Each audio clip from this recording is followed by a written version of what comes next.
Aaron, catch my good angles. Always. Go for it. Friggin' what up, dude? Strider Wilson, I'm the host of this podcast that's mine, going to be called History is Nice. History is Nice with Strider Wilson.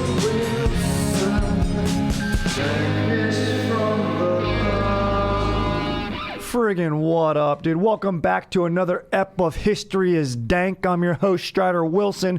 We got Aaron beasting it on the sticks. What's going on, Aaron? What up? Dude, just chilling, man. And in fact, I'm not just chilling. I'm feeling stoked right now because we got a special guest on the pod today. I jumped the gun. That's how excited I am. We got Paul Virzi on the podcast. Welcome. He's got a new special out on Netflix. Absolutely crushing it. Nocturnal Admissions. Happy to have you on the pod. Dude, thanks for having me, man. I appreciate it. Dude, of course. Are you kidding me? And look, we're kindred spirits. You may be from the East Coast. I might be from the West Coast, but we like cutting it up and talking sports, and that's what we're going to dive into today. But first, you grew up in Westchester, New York. Yes, I did. I mentioned I got family right across state lines, Connecticut. That's where, I used to go out there on vacation, cruise out to the shore. Yeah. Loved it out there. It's the best. It's one of the best places, dude. The best. It really is the best. It's a different vibe. Have you noticed... Let me just come in and drill you real quick. Have you noticed any difference in like the vibe of bro you get from a Jersey Shore to a guy that you meet out on the West Coast? I mean, what's like your main takeaways here? Yeah, like the difference between a West Coast California dude and a Jersey, like a bro on this. Yeah. Oh, dude. Yeah, it's like you guys are what I love about you guys is there's such a... It almost feels like you're fucking with us because of how laid back. Like this, I was just talking to this woman, and she was like, "Hey, Paul," she's like, "How's your time been in California?" And I was like, and she was like, "Right on, man." And I was just like, it was so like in New York, it would be like, "When you leaving, dude? When? Yeah, all right, great." Like it's like you guys are like the beach going, like, "Hey, man, what's up, bro?" Like hang out, maybe sit by like a fire on the beach. Jersey, it's like, is my tan even? Like they care about like the looks. Is my tan even? Like you guys literally care about the experience. Like you guys take in that, where I think like trying to tan up for the nightclub. They're trying to Dude, I went to, because I would go to the Jersey Shore. There's a place called Surf Club. This was in my younger days. This was an 18 and below club. So I was like 16. And I was like, man, I'm a California guy. I'm gonna go to this club, man. And of course, I'm a virgin at this time, as virgin as you can be, dude. But we got spiked bleach hair. We look terrible. Oh, it's hilarious. And we're SoCal guys, and we're like, dude, the Jersey girls are gonna love us, dude. We get in there. Not one girl looked our way, dude. Yeah. The Jersey girls liked the dude. They liked the guys that the muscle shirts and the They like that, and that was not my. I was like, dude, fucking Volcom skate shoes, just fucking. Well, like you guys embrace, and there's a beautiful thing about what you guys do. Thank you. Because you guys embrace you guys will wipe out in a wave.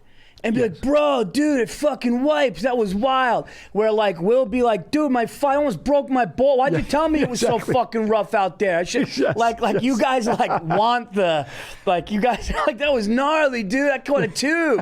And we're like, I'm not getting my head knocked into fuck that. That. Yeah, fuck that, dude. It's rough. There's rocks under there. I gotta walk over dude. I will say this though, at surfing, I do my bros like Chad, he rips at surfing. I suck. Like I'll go longboarding, you know what I mean? Yeah. But I ain't gonna get up early. I would always tell them, I'm like, dude, I don't even like sex as much as you like surfing. Like, if my fiance is like wakes me up at 6 a.m., she's like, let's do this. I'd be like, can we wait till 8? Like a few more hours. All right. Like he's fucking up in the water 6 a.m. I'm like, this guy just. Yeah, he loves it. He loves it more than anything in the world. Like that fucking, I don't know what it does, but it's fucking. You guys are like, but even the names, like, dude, my boy Chad, he rips. like the East Coast will be like, let's see if Anthony could stand up this time. Like that's, what I mean? Because we can't. You guys will like ride it though. But I love the beach. Regardless if it's the shore down on the East Coast, if it's out here, I love the beach. It's the best, and I love just seeing people experience it. Like it's a cool thing, man. Because I think the water does something to people, man, that just, Dude, whether it it's does. people, it's like tranquil. It's like whether you just look out and stare at it and it does something, or whether you're in it and experience it, there's something about it. And I can't wait to go. You know, we go to the beach. I just can't wait to go for a while and just. It's the best. It You take does a something. dip. You hang out the food at the shore. Are you fucking kidding me, dude? Amazing. Yeah, it's great. It's great. All right, we've spread the love. We've talked the vibes, you know, but we got differing sports teams that we're going to have to talk about. We're going to do the focus on New York, but obviously I got the West Coast bias. But before we get into that, your special's coming out. It is out, and it's doing well, and it rightfully so. It's hilarious, man. And I've been watching the clips online and really, really enjoying. And Appreciate it. Of course, dude. But who do you grow up watching? Who did you like? You know, just for the what's your history? What's Paul's history of? Well, my of stand-up? history, you know, yeah, I've said this before, man. It's Eddie Murphy Raw. When I was a kid, dude. my dad took me to see that. My dad. Whoa, took me you to went and saw it? I said, yeah, man. Dude. And we weren't. They didn't want him to take us. I was like 9 or 10, but that. And I would say Rodney Dangerfield, The best. and just watching clips, like it was on around the house, and I was just so amazed that, like, I was just so into somebody getting on stage and using their talent to tell a story or a joke and making groups of people happy. And I knew young that I can kind of, well, here's a great history thing that I haven't said on many places, but so in 1989, my father took me, my brother, and my grandmother, we went to Italy. But we did a tour. We were like on one of those tour buses. Oh, been so there. you got a guy with the mic, and he's telling you, look out the. So we had this guy, Romano was his name, an Italian guy, thick accent. And every time he would tell us something, he would say, at the end, right? So he would be like, look at the olive oil fields, and it. All this. So I'm 11. Yeah. So like he left, and like I grabbed the mic, and everyone's there, and I did an impression of him. And my dad, everyone's laughing, everyone's into it. I didn't realize then. My dad's like, I wish I would have realized then. Yeah. Because like that was what I did that, you know. And then when I was young, I would tell stories. I would do impressions of Eddie Murphy, lines of Eddie Murphy's movies. Yes. And so it was in there. But looking back at my history, it was like doing things like that when I grabbed the microphone at 11 years old, and doing things like that and trying to make people laugh and trying to adapt to my area through wherever I was. We moved a lot through humor. That was something that I think that was something that really kind of molded me, or was, I should say, was already set in stone, that's kind of the direction that I was going to go, where I would find it. And that's why, dude, I'm a firm believer, not to get too heavy, but I'm a firm believer in meant to be. I'm a firm believer in destiny. I'm a firm believer in, like, these are things that were kind of going to happen. Yeah. And when I look back at how I behaved, you know, my grandfather, rest his soul, when he died at 66 years old, in the funeral home, I was in the back room standing on a chair, acting a fool, making adults laugh. Maybe that's how I dealt with the loss of my grandfather. Right. I don't know. But like hearing things like that, and what I did on the Italy tour, and on that, doing those things, that's kind of the history before we knew what I would do. And then I go on and I get sales jobs, and now here I am, dude. You know, and I started doing stand-up at 21, or the first open mic. So that's the history of my stand-up. And so being around it, to answer your question, like I said, Murphy, Dangerfield, having it on TV. Another thing that I haven't mentioned before is I remember I would like skip school sometimes, or cut, you know, and we would watch me and my friends would watch Def Comedy Jam, 1993, 94. So all of those guys, and it was just so nuts, like the beginning of that on HBO, and Martin Lawrence coming out and people going ape shit. Dude, amazing. And then you see a 6-minute clip of Eddie Griffin. You see a 6-minute clip of, you know, Chris Tucker, who got a career on that. Yes. Chris Tucker had 6 minutes of material, and he came out and he fucking murdered. But then you look at everybody, Cedric the Entertainer, Legend. Steve Harvey, all of these people did quick sets on Def Comedy Jam, and that was something that I was geared to too. So isn't that awesome? And like, dude, first of all, thank you for sharing that. That's amazing. And I do think with stand-up, and I do believe in the deeper level too, of like, you have to be destined, but you also have to like want it so bad. Like it does have to be in you, I feel like. You know what I mean? Whether it's coping for a loss, or you moved a lot. How do you make friends? you make them laugh. That's right. You know what I mean? Like in new school, like same thing with me. Any insecurity it was growing up or whatever, if I'm making my friends laugh, okay, in a comfortable space. Yeah. I can operate from here. Yes. And also just the joy. Like so many people talk about comedy masking pain or anything, and there's truth in that for sure. But it can also be this extension of joy where it's like that fun moment of you just grabbing the mic. I had brothers, and I was always trying to make my brothers laugh. Like, and they'd be like, "Oh, shut up, man! Like you're trying too hard." Like I learned that early on. So, but then with your grind and stand up, and as far as your destiny, like if you're not meant to do it, you'll drop off. Like that's 100%. Like it's hard, and it's not something you stick with. Like if you're like. I remember the first one I did an open mic. I didn't have anything written, and it didn't go the way I wanted. So I said, book me next week, and I wrote something, and it went great. And then I went to New York City to do a new talent night, and it went great. And then all of a sudden I was doing these things, and people were just like, you got it. You got something. So that keeps you going, because then you're like, let's see how far this thing could go. So, to be sitting here on my second special with Netflix, the second one's with Netflix, and it's crazy. But, yeah, I would have known early if this was like, hey man, I did it a couple times, great, but like I'm going back to corporate America because it's just isn't. You know what I mean? Yes. You wouldn't, like it's time to go knocking doors again. Like I got to start selling shit. So everybody kind of finds their lane. Yeah. And I'm glad that my lane happens to be my dream. Dude, that's awesome, man. And you're great at it, and dude, I appreciate it. And keep spreading that joy, dude, because that's what it's all about. I love it, dude. And thank you, man. And it's nice to hear that. Like, it's nice to hear people say, keep spreading the joy. Like, because a lot of times you hear, hey, keep killing them, or hey, and that's great. And it's like, look, I didn't get in this business to get laughs. I got in this business to kill. Yeah. Like that's the other thing. I didn't get in this business to get by. I got in this business to like be like, like when I'm on a lineup. And I don't give a fuck who's on the lineup. When I'm on a lineup, I want you to know, dude, and I want you to feel me on that lineup and go, yo, that these guys are funny, but when Paul Virzi and like hearing that in the city or when that happens, and I want that to happen every time I'm on stage. Yes. But nobody really says, man, spreading joy. And I realized recently. I did an appearance on Joe Rogan's podcast, and I spoke about my mental health issues, and I spoke about the things that I suffered with and how I'm better now and what I did.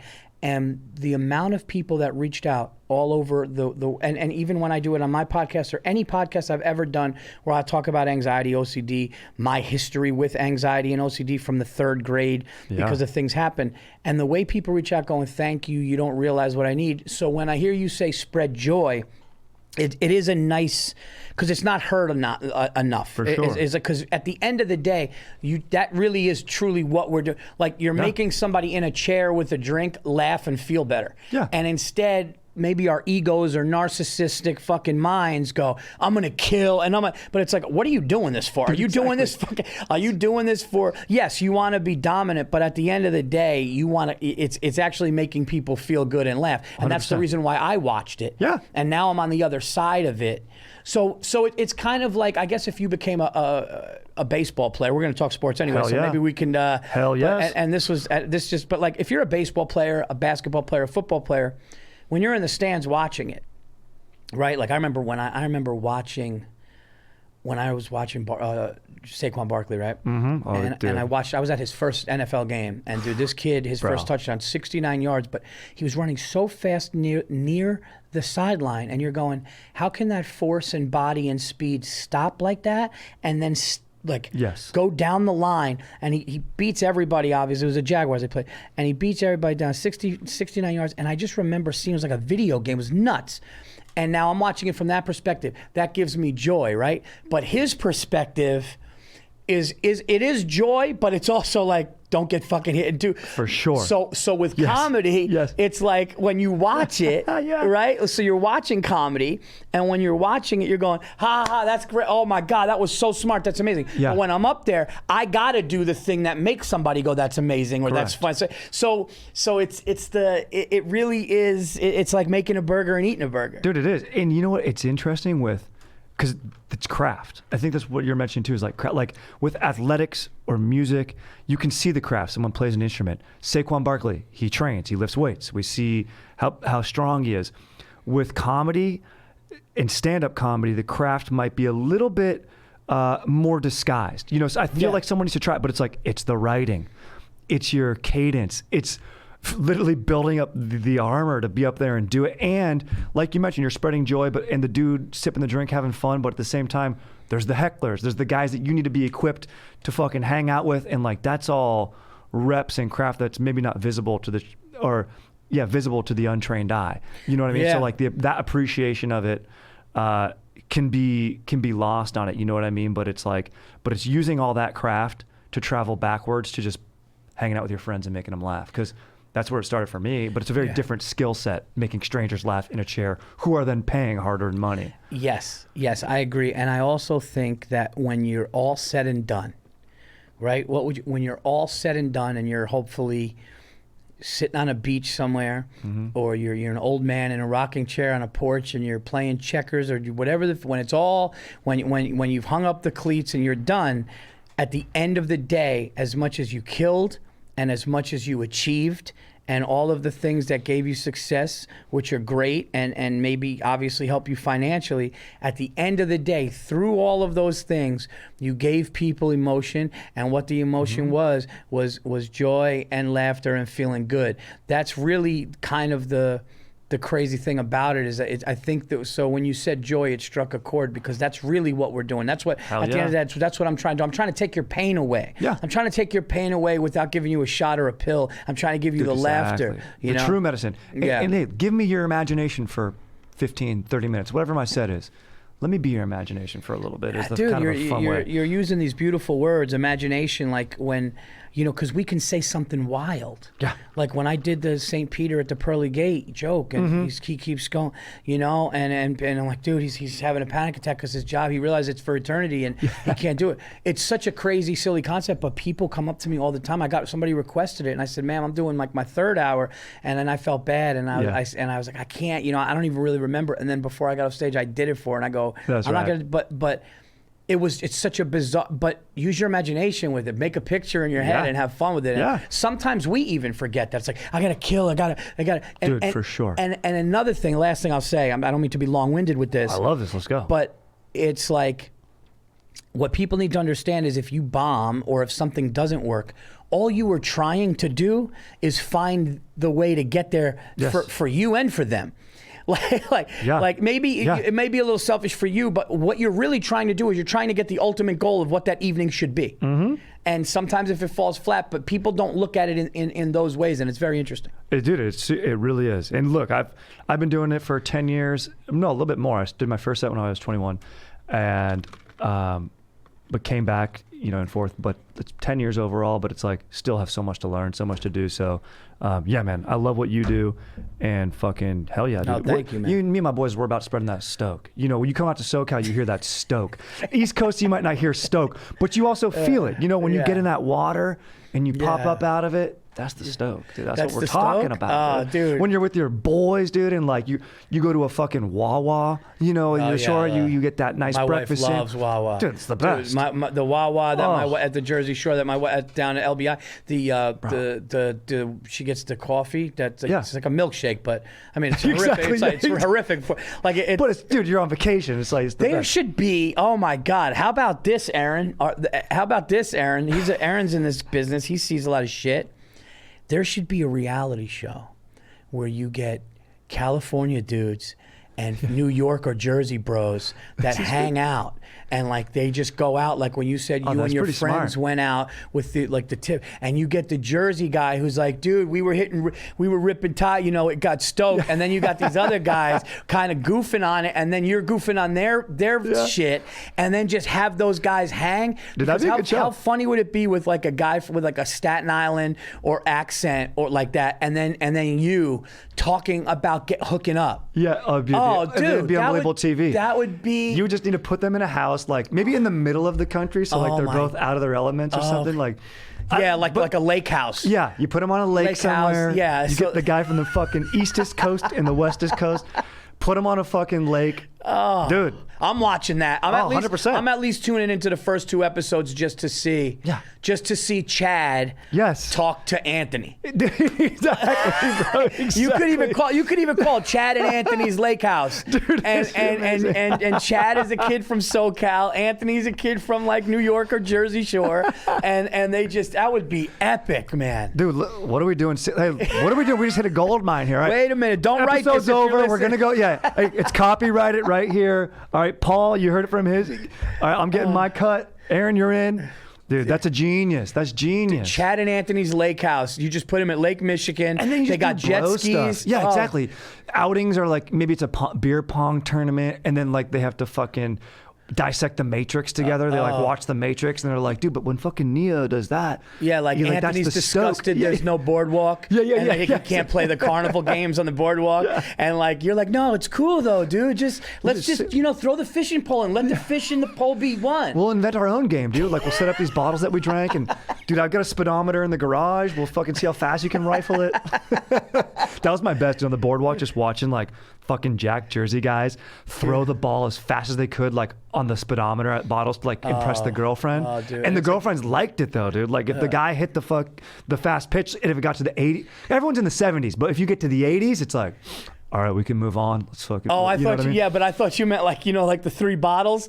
Remember the 3 bottles stacked up where you had to knock them off? Okay, and then the guy would try to be tough and do it, but like you could see that kid Anthony being like, "I'm gonna fucking whale this thing. I'm gonna and then Chad's like, "No, bro, it's technique, man. You gotta get the bottom one on the left, and then they all fall off." Anthony's like, "Fuck that, dude. I'm gonna explode this whole fuck. Nobody's gonna." The East Coast guys are power. The West Coast guys precision, dude. Yeah, it's so funny, man. All right, dude. I love it, man. We're vibing. I'm fucking feeling it. Yeah. Let's we got to pay off what we're here to talk about. We're talking sports, and let's start with football. I mean, taking a page out of Colin Cowherd. He's the guy that we got out here. Even in the offseason, he talks football, and it is the #1 sport. Yeah. I love it. It's our modern day gladiators. It's a violent game, but I love it. Yeah. I mean, nowadays they're wearing all these. Do you see the training camp they're wearing? Like, I mean, I'm all for that. People are like making fun of it, but I'm like, dude. I mean, keep these guys healthy, bro. Yeah, these guys are, when you see the stats of these guys like dying earlier, they did something where like NFL players will die like a certain amount of years younger. Yes. And like, listen, like you said, I think you said it best. It's modern day gladiators. They've accepted that with their bodies for their family and the $40 million. They're like, look, this is what it is, and this is what it's going to take. And if something happens to daddy, but I get that, but it really is to the point where when you look at shoulder pads in the 80s, it looks like they had pillows under their face.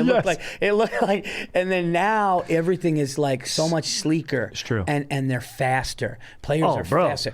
You get 300-pounders moving like, running like 4. A lineman shouldn't run 4.6 and be like 360, 6'6". You're like, wow, fast? Yeah. And and that guy chasing you and then landing on your bones.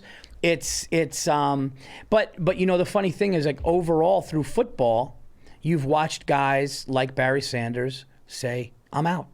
And you want to know why I'm out, dude? Because I'm not winning. So if I'm going to stay here and not win, he did that, right? This is sports history, right? I found out today that 1999. Yeah. So he said no. Calvin Johnson, another Lion. Yeah. Okay. Another Lion. Megatron. Guy was wingspan of one of the biggest ever. Guy catches anything. He had Matthew Stafford, and he looked around and he goes, look, I'm not going to win. I'm a smart guy. I got business ideas. I'm not doing this. And I think that I remember when somebody else retired. I think Tiki Barber retired early. And Andrew Luck. Remember he went out? Yes, Andrew Luck. That's another. So there's been throughout the course of the last, I would say, 99 to 2009. So almost 20 years. Of the course of the last 20 years, you're seeing guys go, I'm cutting my losses here. It's like when you're gambling and you're just like, what, dude? I'm keeping some chips because, and it is because, look, winning a championship matters. For sure. But if you're not going to win a championship and you can't play with your kids on Monday or Tuesday because you're crawling, you know, dude, they showed this thing years ago where Jerome Bettis was looking at videos of like, and then like these running backs, I didn't even realize this. These running backs have a hard time getting out of bed, like and you're talking about a kid that's 25, okay, built like a shit house, like, and he. Walking to the bathroom on a Monday or Tuesday, getting out of bed is like the hardest thing. Then they got to sit in ice and do that. Doing that over the course of your life, and you have children that want to play with you. If I'm not winning, dude, and Tiki Barber said, he goes, it's selfish for the fan because the fan's going, dude, you could have had 3,000. He doesn't care. Like what does he have to lose? We want to see that achievement. Like we want to be there. Oh, the guy did. But if you're doing that to your body. No, it's too much. It's too much, man. It's too much. And to swing it back to New York, how come we have this two teams? And maybe you can break this down for me real quick. Yeah. Who's cheering for the Jets and who's cheering for the Giants? Now, the Giants have had more recent success. The Jets, good luck, although they had a good draft. But where do you differentiate? Like, it's Mets, Jets, and then probably Yankees, Giants. How does this happen? Is it just like whose dad cheered for who? Yeah, I think it's more of family than it is of region. Oh, okay. Because I listen, that's part of it. But I also think if your dad grew up in Queens, he's probably a Met fan. Okay. Right? That's because that's where they play. Because that's where they play. So, you know, but for me it was very simple. I was when I first knew about baseball was 1986 Mets. So I'm in first or second grade. So when you're in first and second grade, what are you? You're completely impressionable. You see something on TV. I don't know. I was born in so I'm literally in 1986. I'm eight years old. Yeah. Right. So I'm an 8-year-old kid. Whatever. I'm watching the Mets and I'm seeing this like miraculous. That run was like against the Astros, and then the Red Sox, and the ball going through the Mookie, Wilson, and all that stuff. So me and my friends are going. Me and my first grade friends are going. The Mets. This is amazing. I didn't know about the Yankees, right? For sure. So then my mom goes, "We got to take Paul to a baseball game." And my stepfather, everyone's like, well, if you take it to a baseball game, you got to take him to the Yankees. Yeah. And then I remember seeing in my grandmother's basement little Yankee helmets that they would put the ice cream in from back in the day. Oh, dude, I remember those. And then I started to see Yankee stuff in my grandfather's thing. And then I found out, oh, no, it's the Yankees. And I was like, what do you mean? Oh, Mickey Mantle, this and that. But at the time, the Yankees were bad. So they had, the hero was Mattingly. Dude, Don Mattingly, yeah. Donnie Baseball, dude. So we would walk in, and where you'd have to go through the thing, and then it opened up, and there was the field, and you see number 23, and he was the best. So at that moment, it was Yankees. So for me, it was basically my family liking the Yankees, my family saying, oh, no, there's history here. He's only in first grade, and the only reason why he's seen the Mets is because it's what's on TV now. Yeah. He doesn't have any history or know. When I did that, and they took me to Yankee Stadium, and I saw Don Mattingly when I was 8 years old, game over. For sure. Game over, dude. And dude, there is just something, even today, like we talked before the pod, I was like, I try to make it to a baseball game a year. That thing, remember Rudy, when the dad walks the stadium, he's like, this is the most beautiful sight these eyes have ever seen. Like, dude, you literally walk into the stadium, you see that grass, you're just like, this is nice. Yeah. This is zen, dude. It's just something about it. Like I think like for our bro show, like I think it would be sports that unite these guys. Like all the differences, like this, like it is cultural, dude. Like that's why my least favorite joke in the world is a little bit of a rant. People who are like, oh, the sports ball. Oh, you like sports ball? Like when someone makes fun of like and look, there are obnoxious sports guys. I get it. Yeah. But it's like, what are you fucking talking about? Like, you don't know who LeBron James is? Like you don't like. You're a fucking American, dude. Like, come on. Like, you don't know who the Yankees are? Like, what are you talking about? And I think you made a good point where it's like the history of sports brought people together. Yeah. And when these nerds are like, dude, these nerds get mad. They go like, these nerds go like, really, dude? Fucking, is it gonna matter? Yeah, it's a ball. It's a ball. And it's like, okay, you're lined up to watch a fucking Marvel movie where actors are getting overpaid to stand in front of a green screen. Thank you. Okay? They're standing in front of a green screen. Because guess what? The Hulk didn't punch a building in half. You fucking exactly, dork. But fucking Judge rips it 600 feet, baby. Yeah. The Hulk didn't, like, Superman didn't fly through a building. Correct. Because they were in a studio, probably laughing their way to the bank saying, I can't believe they just gave me fucking all this money for this shit. Yes. And And here's the other thing. If I put 5 large on fucking Judge to hit a home run and he does, that kind of is changing my life. Yeah, exactly. It feels nice. It might get me divorced, but it might ruin shit. Yeah, for sure. But that's stakes. But it's a real. See, the thing about sports is it's a real action and reaction and result. It actually happened. Yes. So if you go to the Staples Center, rest his soul, and you saw Kobe drop 81, that happened. That's in history. That's real, and that's a sports achievement that goes on forever. It's amazing. So when people go like, "What do you?" and not to mention, I'm bonding with my kid. What are you going to do with your? That's kid? what I was just going to say. Yeah. What are you going to do to your? What are you going to say? Oh, dude, Wonder Woman had a fucking invisible whip, or what the fuck out of here? What do me and my dad even talk? I literally look up Yankee By the way, stats. all the Marvel people hate me right now. I don't give a shit. They're fun movies. Look, they're fun movies. They're fun. Thanos is a pretty good villain. They're fun. I love Captain America. But they're fun, but it's don't get mad at me for sports. But also on the holidays, I need to have that Thanksgiving Day game when tensions get hot between the family. People start arguing. Yes. Guess what? Then we start watching the game, and it literally unites everybody, dude. My dad, look, we don't talk that much. We should probably talk more when we do. It always starts with sports and ends with sports. And isn't it great to be like sitting down Thanksgiving and the Lions are in the game in the background, and all of a sudden you look and you go, "Hey man, it's 3rd and 8. They should pass here," and then they do pass there, and you're like, "See, that's just there's something about that." Like I remember I was a Giant. The year. Oh, this is history. Here we go, baby. Here we go, baby. This is history. Oh, I'm dialed up. 2007. I'm at Giant Stadium. The game that the week Angels? 16. No. I'm at Giant. I'm at Giant Stadium. New York Football Giants. The game that Coughlin decided to try to stop the streak. This was the game to go undefeated. So this would make them 16-0 for the regular season. This was the game, and we were already in the playoffs because we were playing the Tampa Bay Bucks, and that's when Eli had never won a game yet, and we were already in. And the whole storyline in New York City was: is Coughlin going to just sit them because they're in the playoffs next week regardless? And Coughlin looked at the Giants and said, "We're stopping this shit tonight. We're going to give them their first loss." That's when he won the team. Now, that game was so incredible that I was there. Everybody stood up for all but 3 plays. Stood up. 70,000 people stood up for all but 3 plays, if I could remember. Let's go. We only made one mistake. Eli threw 1 pick. That's the year we beat them in the Super Bowl, and they're undefeated. The best, bro. But we almost stopped the undefeated streak. They beat us that game 38-35. It was an epic fucking game. Here's how great Bill Belichick is. Bill Belichick shook Coughlin's hand in the middle of the field after they won 38-35, and he said, "I think we'll be seeing you again." And then we played him in the Super Bowl. How fucking nuts is that? Dude. How nuts is that? We had to, and here's what we had to do. Here's what we had to do, okay?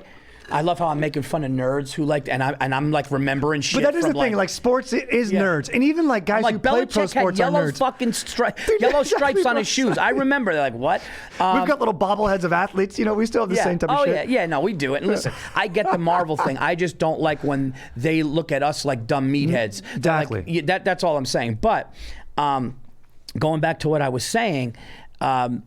Here's what we had to do. We had to go into Tampa, which we won, obviously.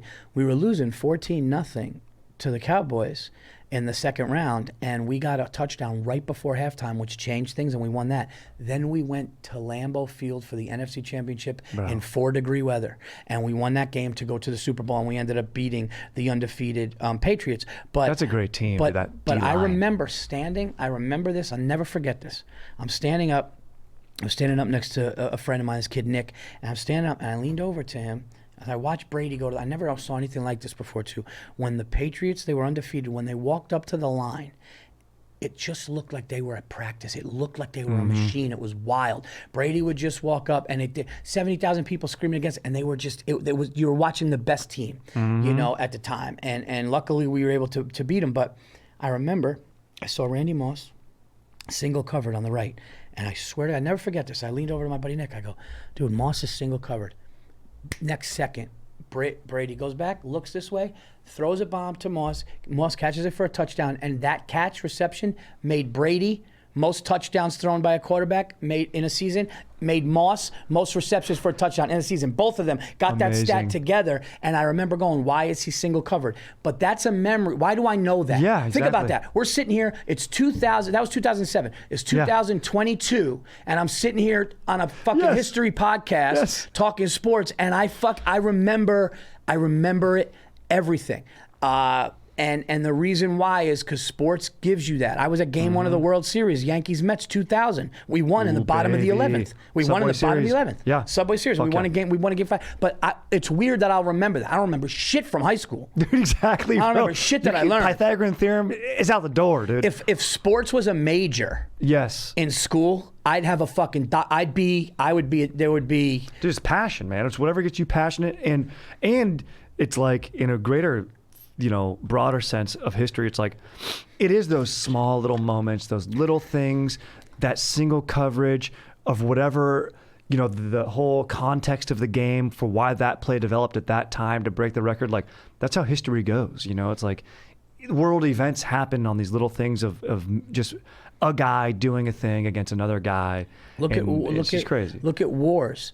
Dude, look at wars and look at that country held tough against them. You could even say something like, if you want to talk about Ukraine and for sure, like, wait a minute, that they're holding tough. It's like, look at the Miracle on Ice, 1980. Oh, dude, the best. I mean, look at that, dude. You're beating a Russian and that team. Speech. And 18-year-old kids from all over the country, punk kids that come together because of the coach and that speech and all that, beating a Russian machine that was literally unstoppable. And you watch that and you go, that's bigger than sports. It's bigger than sports. That's bigger than sports. Yeah. Vince Young, dude, you got me fired. Dude, I got the chills. Now we're and talking, shit. baby. Dude, exactly. I got sports do that. You go, I'm like, what am I doing? I'm a fucking grown up. Dude, exactly. I got like chills and shit. I'm like, 2007. I swear to God. No, but in 2005, Vince Young's comeback against USC. That was one of. Oh, bro, I was cheering for USC, but I feel you, dude. That was amazing, bro. That was one of the nuttiest things. And here's the other thing. He's down. Unreal, bro. He's down 14. He's down 14 with 7 minutes left, and he looks at the clock. You can watch the replay, and he's going, okay. Yeah. And you're watching a guy, in your mind, you're going, dude, they had White at running back, they had Leinart, they had Reggie Bush. That team was stacked. That team had the payroll was dialed in on that squad. They had the two running backs. They had the whole thing. Yeah. And you're going, all right, dude, you're down 14 and you're nodding your head. And when you watch it again, he fucking knew. And then what he did, I remember sitting up and she was my girlfriend at the time, but my fiance, my wife.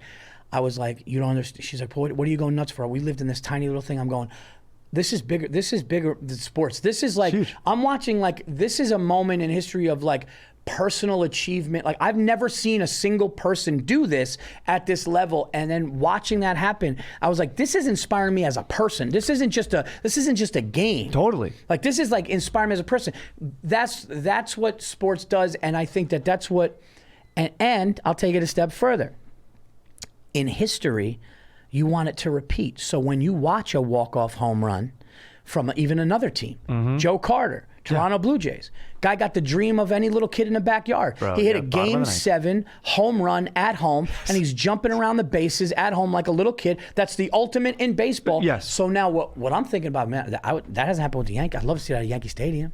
That still hasn't happened at Yankee Stadium. Nope. Yep. Game 7. That's the epitome of, Game 7, World Series, bottom of the 9th inning, you lose if you don't get it. 2 outs, and full count. And if you hit it, if you hit a home run, you win the fucking World Series. And if you strike out, you lose the World Series. That has not happened. And you know what? We're waiting for that to happen because history has shown that that's going to happen. Yeah. That's the beautiful thing, about it. And it is amazing. And the fact that baseball has no clock. And just real quick about baseball, it's funny. I was like, they're talking about making the game more watchable or like speeding up the play. Maybe there's little things, but I was talking to a coworker and he had a good line.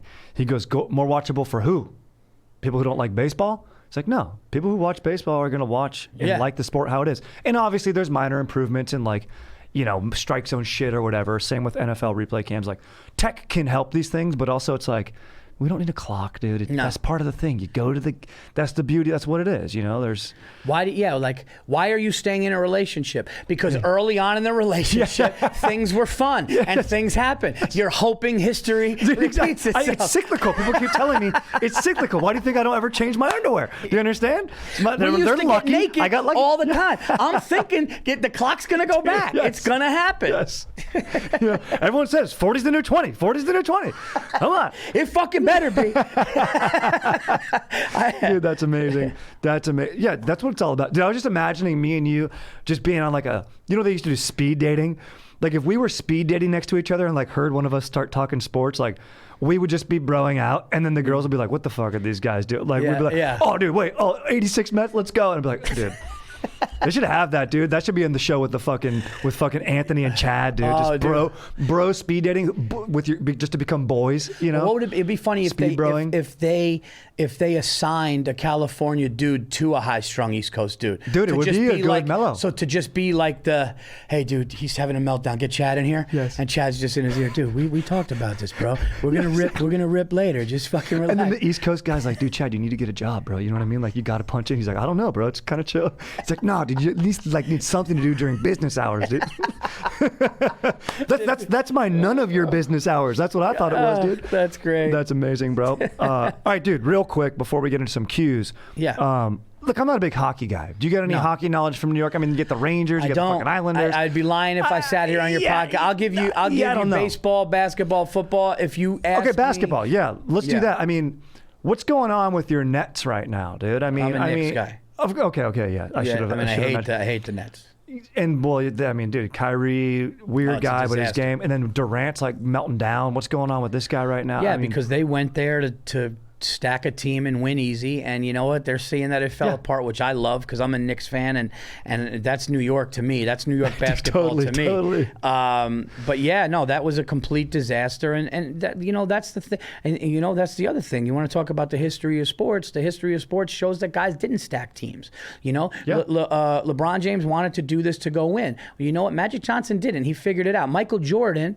I'm not saying LeBron's not great, but like Michael Jordan was like, no, Scottie Pippen, you're gonna stop taking shit when people push you around, and I'm going to start lifting weights. Exactly. And we're going to come together, and the way that we're going to beat the Pistons is we're going to beat them at their own game. We're going to get jacked up, and you need to have the attitude of like Rodman. when they come right. And that's what those guys did. Yeah. And Bird would never go. Like, could you imagine if in what world Larry Bird would call up Magic and go, hey, let's just fucking come on. Whose team are you coming to mine or am I coming to yours? Nobody even wants to see that. Yeah. Nobody wants to see it. They had a rivalry in college.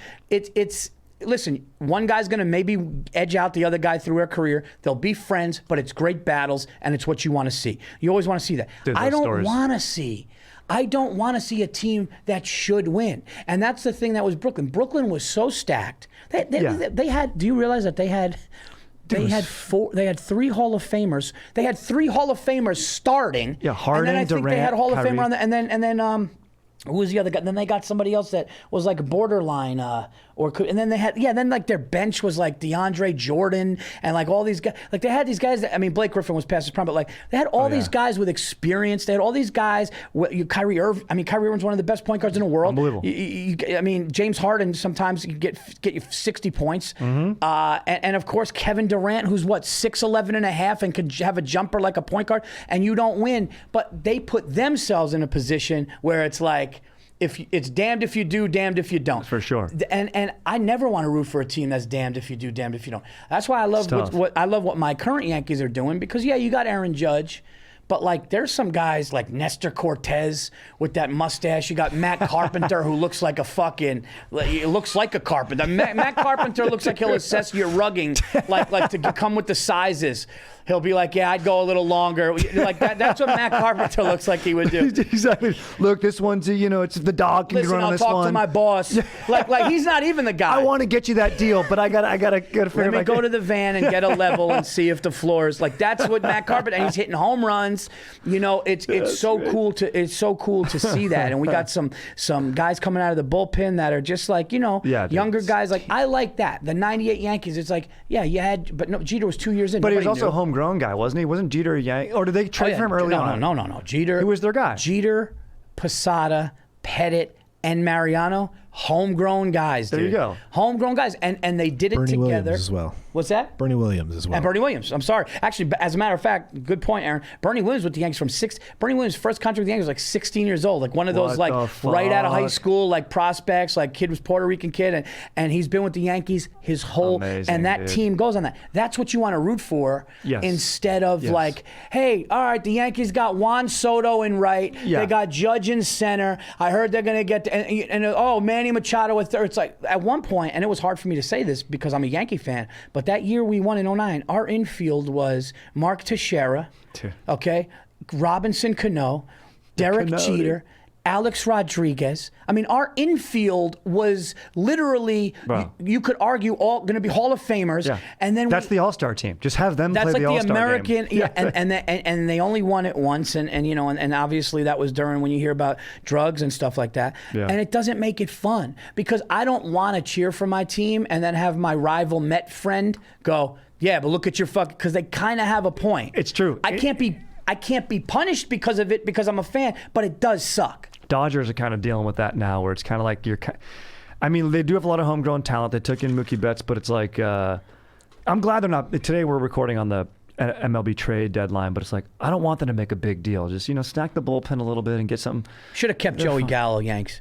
I would have given him another 200 at bats. Just he was coming around. I got to tell We you. need some stats on this guy. Listen, I'm telling you, at like the 78 more at bats, I think he would have turned it around. No, but I got to tell you something. I do give Boone credit. Yeah. Because Boone was like, you know what the funniest thing is? You want to talk about New York accents and fucking bros on the beach? I'm at Yankee Stadium the other day with my son, and we went on a whim. It was the best. That's awesome. I went in my son's bed. I'm an hour away, and I went in my son's bedroom at 5 o'clock. I go, you want to play video games? What do you do? You hang out? And I go, as a matter of fact, I go, Mommy and Sophia are going to a girlfriend's house. I go, you want to go to Yankee Stadium? And he just goes, Dad, you serious? And I go, and then I said to Stacy, I go, I think I'm just gonna, you guys go, you're gonna go, they were like going to like girlfriend who had a little girl. You're gonna go to that pool? And she's like, yeah, what are you, Lucas, gonna do for dinner? I go, I think I'm gonna take him to the stadium. And she goes, really, Paul? On a fucking Tuesday, Paul, you're just gonna take him? I go, yeah, I'm probably gonna get good seats too. And she was like, and Lucas just, Amazing, as dude. I'm saying it, Lucas is putting on a jersey. He Of didn't even, course, like, dude, he yeah. was just in the Bro. closet, putting on the fucking, he's like, Mom, we're going. He was like 3 buttons down. He's like, we're going. So I look on, we're playing, and it was kind of a cool game to go to because we're playing the Reds. Nice. You know, it's interleague. Yeah. You know, you don't get to see Cincinnati Reds a lot. So we go down. I get good seats. We're right down low. It was actually sick, and we're having a good time. And Joey Gallo keeps getting up, and you just hear those bro dudes going like, what the and here's the funniest thing is, Amazing, dude. they just, these Italian guys are, they're like, these guys in the crowd, they're going, I don't get it. I've never seen anything like this before. I never seen anything like this before in my life. I mean, this guy, I never said, and they're calling up the radio. We're listening to the radio. No. Oh no, dude, they're calling up the radio. This guy's immortal. How is this guy still getting chances? This guy's immortal. I don't get it. And I'm like, I'm a positive. Yeah. So I'm going, you know what, though? Maybe they see something. Maybe. And you know what? If he ropes a double and a homer tonight, all of a sudden, that guy can go off. Yeah. You know, the Dodgers aren't taking that guy if that guy doesn't have. Look what he did when he first got to the Yankees. He went nuts. I'm not saying he's going to, but like, I'm like that. And then when we were in a real tight game against the Mets last week, he pinch hit for Gallo.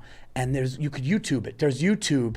You should actually, if you can do this, I don't know if you put shit in, but like in the edit, there's a guy going, no, he's putting in fucking Gallo. I never seen anything like this. Joey fucking Gallo. I swear, it's a YouTube video. There's a guy standing in front of his mantle with the TV going, no, Joey, I never seen anything like it. Dude, that's beautiful. Maybe he's talking to his dad. But I It's a give beautiful Boone thing. credit for going, you know what, man? If we're going to end up trading this guy, let me see if anything happens. Yeah, might as well, yeah, Because fuck. here's the other thing, too. It's not, I mean, we had the best record of, like, that's the thing. You got the best record in baseball. You got Aaron Judge. You got all these other guys. So it wasn't like it wasn't such a detriment where if the Yes. guy struck out, you didn't have other things. You're going to But- win that fucking. You're fine. Yeah, Yeah, right. Dude, I love that. That's so funny, dude. These guys on the phone. These guys on the phone, these guys on YouTube. That's what I mean, dude. It's great. It's The incredible. Porzingis. Remember the Porzingis trade? Oh, dude. Who? Dude. The one fat Italian guy. He goes like this. They go with the so-and-so pick and then the so-and-so draft. The New York Knicks select Kristaps Porzingis and this fat Italian guy. Who the fuck is it? What the fuck what do they do? Like anytime they hear a name that's not gaudy or like a kid from like UNC or Duke, who the Christoph? We always fucking do. And he actually, he had a couple of good years, but he wasn't happy after a while, Dude, that's what I love. Do you remember that movie For Love of the Game?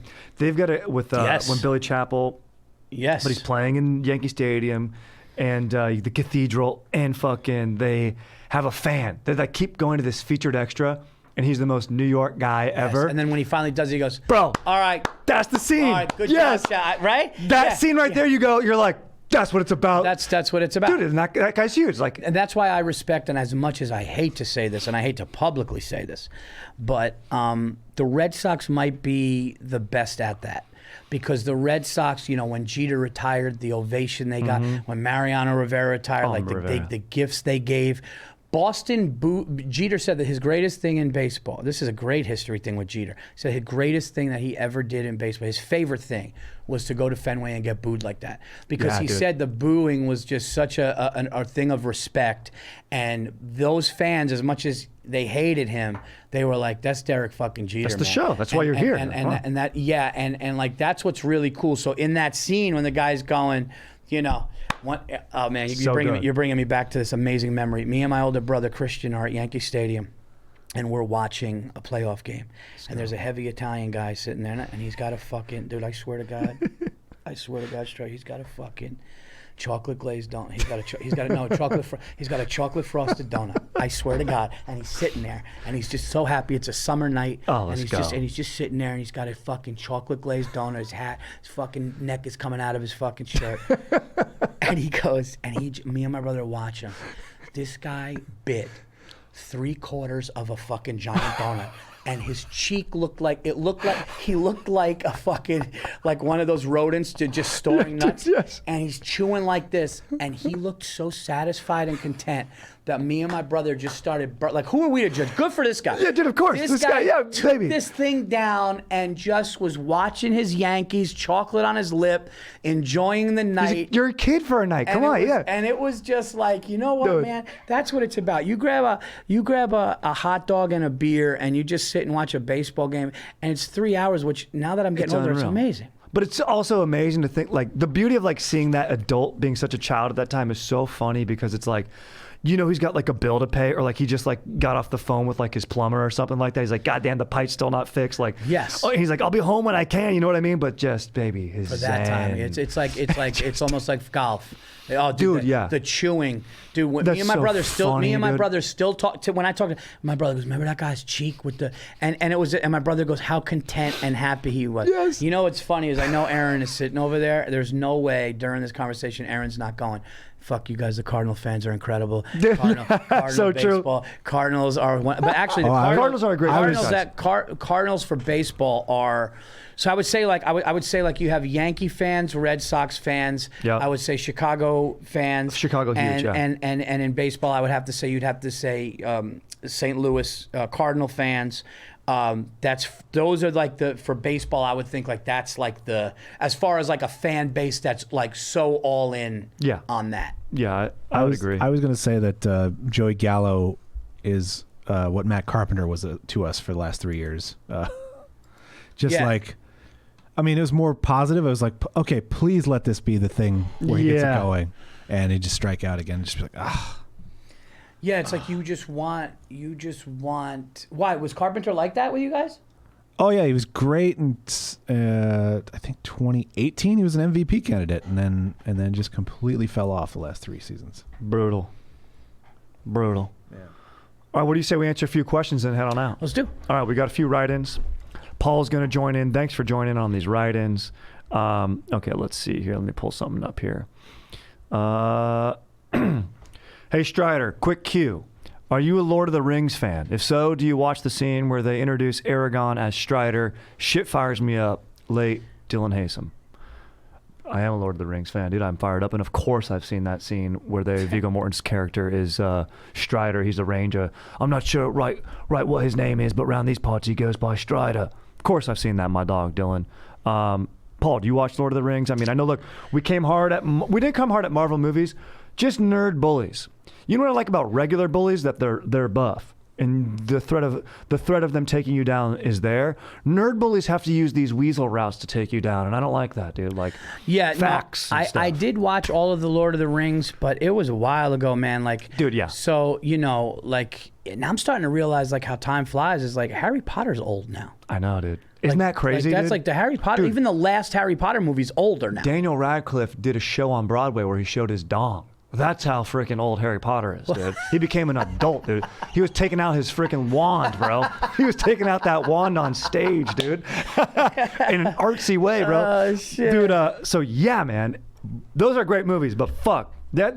Once again, that's why we like pop culture. That's why I like when an actor, hey, the late great Bill Russell, rest in peace. Rest amazing legend. But like when you see an actor get old or die, doesn't it remind you of your own mortality a little bit? You're like, fuck, man, he looks old. Like I need actors to look hot and look good, you know? Like it makes me feel young, I guess. You know what's crazy is, did you see Harrison Ford blow out his candles on thing 80 years old? Fuck, I didn't watch Dude, that video. Harrison Ford's 80 years old, dude. That's insane. Han Solo's 80. Dude, Han Solo's 80. And when we were little kids and we watched, I think he was 33. Yeah, he was a little older, and he was like old, like significantly older. He was in his 30s when he got that role, but he's 80 like this week. Damn. And it's like, yeah, dude, you got to enjoy it, man. It goes. Speaking of age, and we don't need to keep it, and you can weigh in it forever, but you see Dane Cook taking a lot of heat for getting engaged to the 23-year-old online? Have you seen this? I did not. People are really zinging him, dude, for it. And I'm like, yeah, there's an age disparity and stuff, but hey, maybe they get along. I don't know. I don't know. I'll tell you this much. That was the funniest passive-aggressive way to be like, hey, dude, maybe they really connected. Maybe they did, Like, bro. there's got to be some sort of, hey, Paul, you were talking about destiny. Maybe, yeah, because, like, it's like. Bro, it's like, dude, look, I work in valet, bro. I'm 35. Like, I work with fucking 19 and 21-year-olds, and every other word out of their mouth, I'm like, you guys are fucking, like, did you think about what you said, or like any worldview that they have? Like, I'm like, let's just put it this way, there's no way I'm hanging out with these dudes outside, you know? I couldn't imagine I'll never judge somebody if they do something legally and they're happy, whatever. There you go, yeah. But there you go. I don't, like, for me, like, having a conversation with somebody that, like, doesn't know, like, who would be somebody that person wouldn't. Well, dude, we couldn't have this whole sports talk. I bet you they might not even know Saquon Barkley, even though he's still, like, fucking playing right now. Like, or like, who's that Barkley person they're talking about? Is he an athlete? You'd be like, what? Yeah, you mentioned earlier Barry Sanders retiring in '99. That's when she was born. Whoa. So how crazy is this? Like, Michael Jordan. Yeah. Michael Jordan. Oh, I heard the name. His sneakers. I bet you a lot of people. Let me tell you something. A lot of people, it's the sneakers. Yes. And then you go, no. He was the greatest. Like, it's like when Dr. J had. People don't realize and that. Like, like, Dr. Who? Jay? Yeah, they're like, oh, the Converse. It's like, no, like the guy that actually made Michael Jordan do the shit that he does. Dr. J, is that a vape store that's in my neighborhood? Or something? Is that a sneaker store? Yeah. It's Bro. pretty. It really does. There is a let disconnect. You know, time goes by. It's crazy. All right, let's do one or two more and then get the hell out of here. Whatever you want. Let's see. Strider, what up, dude? I'm fucking stoked on science. Daniel. Dude, this guy's a legend, bro. Same here, man. Dude, science is good, dude. The scientific method, bro. Dude, ask a question, research. That is the fucking most California statement on a podcast ever. Hey, Strider, what's up, dude? Listen, I'm stoked about geography. Later. It's like, what? What the like, that's the funny thing is that's not a question he's writing into a podcast he loves to tell you. Just, dude, and all it says is science. It doesn't even say like, oh, based on another episode. I'm trying to think like, did I mention that somewhere else? That's so fucking great. Dude, that's amazing, oh my bro. God, that's so amazing. Daniel, you're a beast, This is the most California bro. podcast I've ever been on, which Thank is you, awesome. Dude. Appreciate the hell out of that. All right, let's do one more than bone out, dude. Strider, what up? I've got a date coming up. Blind date my bro and his dank GF set me up on. What questions do I ask or talk about when I meet this potential future GF of mine? I want to hit it out of the park. We're going to the batting cages. So pun intended. Thank you, Will. So okay. What advice was he? So he's wondering what questions do I ask or what do I talk about when I meet this girl? It's a blind date and they're going to the batting cages.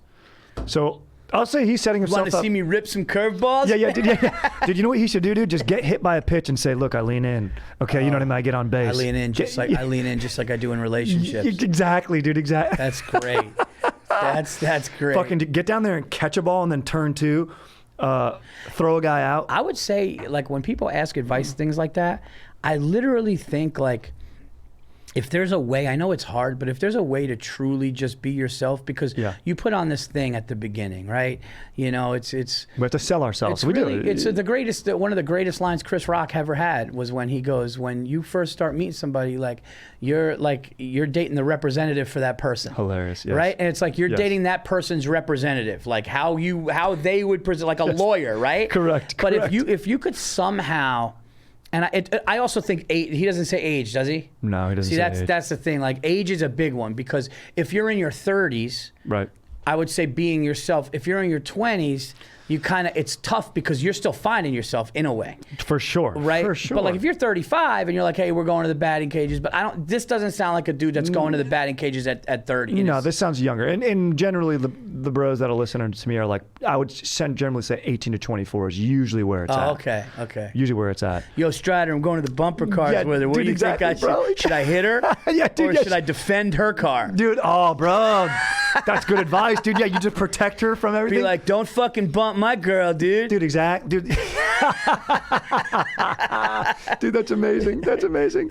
Dude, that's great advice. I would say just great advice. Be yourself, and it sounds like he chose to go to the batting cages here, so maybe, that's a good move. I don't mean to jump in, but I just thought of something. Because as much as he may think whatever shortcomings he will have with a conversation or fucked up things at home, people don't understand, like, the other person could be worse. For sure. People never think that. Like, they think that this person that they're so excited about is ideal on their end. Yes. Their family's ideal. But that person could be as fucked up or way more fucked up and just be happy to be going to the batting cages. So think of that. Yes. Think of it like they're happy to be there too, and they could have fucked up things going on at home, and let that insecurity as much as you can go away, and just know that, like, it's not as bad. That's one thing I learned in life, dude. What I learned in life is, what I really learned in life, and I learned this recently, and I learned it through actual success. Instead of failures, I learned it through success. The more successful I got, in a weird way,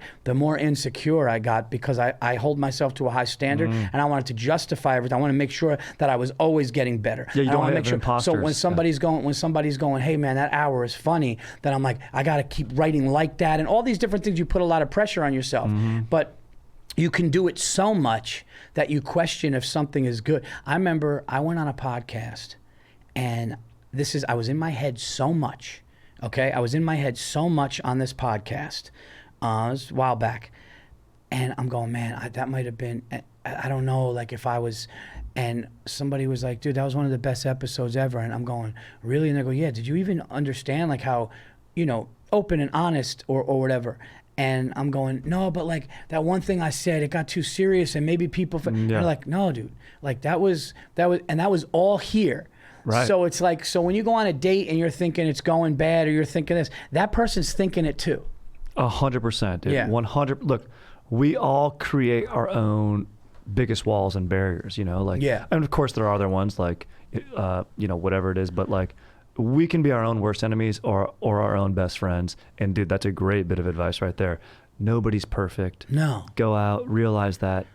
Be nice, be chill, hit a few dingers. And it goes from what we talked about coming full circle. Is like, when we were talking about the shit. Not Destiny or fucking. No, not Destiny. Oh my God, we were just talking about everybody being. It was something along the lines of everybody being kind of like, joy.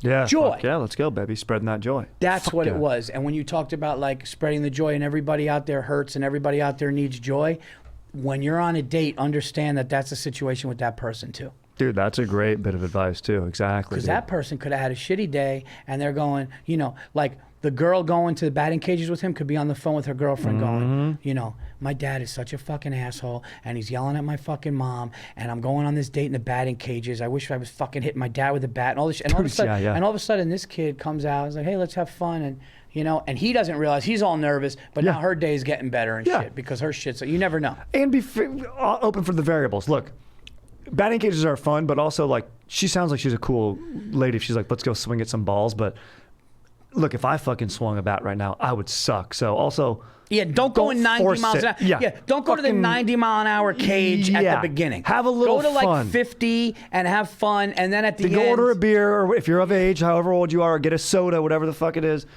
Take a little break, have fun, dude. Don't be there. Don't let the dad who's there with his kid being like, you got a game this weekend. Like, let that energy stay in that cage, You know dude. what would be so fun? If we went to a batting cage, right? And we just went to 90 miles an hour and all we did was bunt. Dude, yes, bro. That's what I'm saying. Dude, we just bunted like 90 and you just but there's like and like everyone's looking like, look at this. And then the next guy gets in and he does like something it was like a bunting coming back. It's practice, bro. You know, look, we're practical guys. We play small ball. We manufacture runs, bro. Yeah, okay. yeah. I'm not a judge. I know what my value is on this team, dude. I'm a locker room guy. You know? That's hilarious. Dude, Paul, speaking of hilarious, you are hilarious. Oh, thank you, Your man. special is especially hilarious. Yeah, dude, Nocturnal rip admissions. Nocturnal admissions, bro. Bro. No, I'm really truly, if I'm being honest, Strider, I'm truly taken back by what's happening with it globally. Awesome. And having comedic legends hit me up going, dude, this is a real hour, and having Netflix be happy and stuff. It's really a dream come true. If you haven't seen it, check it out. It's doing well, and I feel like we were able to give a special that's 65 minutes of straight jokes from top to bottom. Beautiful. And we cut out the fat, and so I hope people enjoy it. But take a listen, and thank you for having me. Dude, my pleasure, man. Thanks for being here. Truly an honor. Anytime you want to come back, And I'm please going do. to DC October 19th.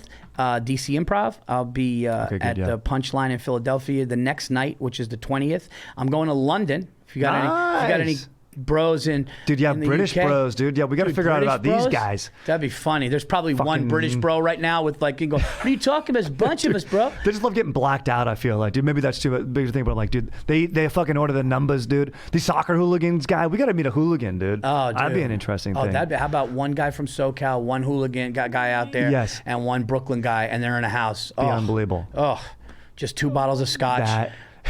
Dude, it'd be unbelievable. Just see dude. who survives.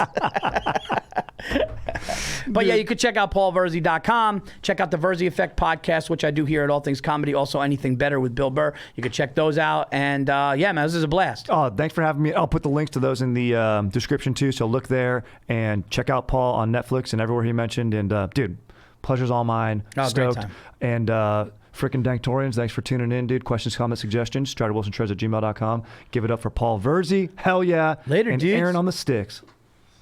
Let